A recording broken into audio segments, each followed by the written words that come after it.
While Tiny Tina's Wonderlands still features much of the traditional looter-shooter gameplay of the mainline Borderlands titles, it changes things up to fit its fantasy theme to the point where some players may have missed things on their first playthrough. Here are 7 things you might have missed when playing through the game for the first time. While melee builds have certainly been an option in previous Borderlands games, Tiny Tina's Wonderlands doubles down on their viability by increasing the number of melee options.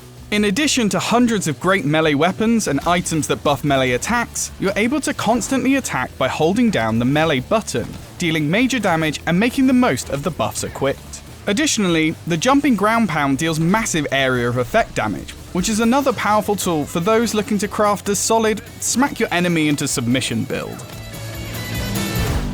If you're strapped for cash and looking for a fun Easter egg, keep an eye out for the hidden Gearbox developer room. Located in the basement of the Hawker's Walk in Brighthoof, it's full of money and other loot. Additionally, there's a weapons chest, as well as a few Easter eggs with nods to the team who worked on the game. Anyone needing a cash boost before buying a pricey weapon or storage deck upgrades would do well to keep it in mind.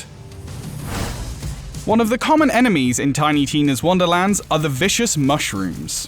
While not terribly deadly on their own, a big pack can quickly take down even the most veteran of fate makers. Other than flat out shooting them, there's another really simple trick for dealing with them. Simply jump on a mushroom to kill it instantly.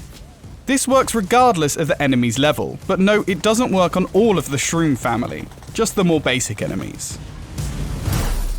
During the custom character creator at the start of the game, there are 2 settings that can greatly alter the way your character looks and sounds. The slider overdrive changes your character's appearance far beyond what the sliders regularly allow. This means you can take your character creation very seriously, or match Wonderland's goofy tone by making an equally goofy looking character. And then there's the voice you choose in the personality tab. Your choice here actually alters the lines your fate maker says during the story, which is a nice touch. Magnificent!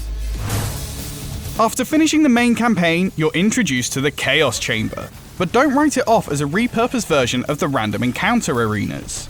The Chaos Chamber takes cues from roguelike RPGs and can net you quality, high-tier loot if you make it to the end of a run. It also serves as a great way to test your abilities and builds against ruthless enemies and major boss fights. It's no secret there's a lot of loot in Tiny Tina's Wonderlands. A ton of weapons and gear are left behind after every encounter, and as such, you might miss some great items as you sift through them. Luckily, you can regain much of the loot you missed by visiting the Lost Loot Machine at Izzy's Fizzy's. It will spit up all of the items you didn't get a chance to grab, but be warned, there's a cap to how much it will hold. Upgrade its capacity at the Blacksmith's SDU table if needs be. One stat that truly changes the way the game is experienced is your character's loot luck. The higher the stat, the higher the probability you're going to snag high-tier items. Boost loot luck by finding the hidden D20s, completing the RNG shrine, and equipping stat buffing items. Anyone looking to find the best loot will do well to keep the stat high and reap the rewards. Those were 7 things you may have missed in Tiny Tina's Wonderlands. Available now on Xbox Series X and S, Xbox One, PS4, PS5, and PC. For more from the Wonderlands, stick with IGN.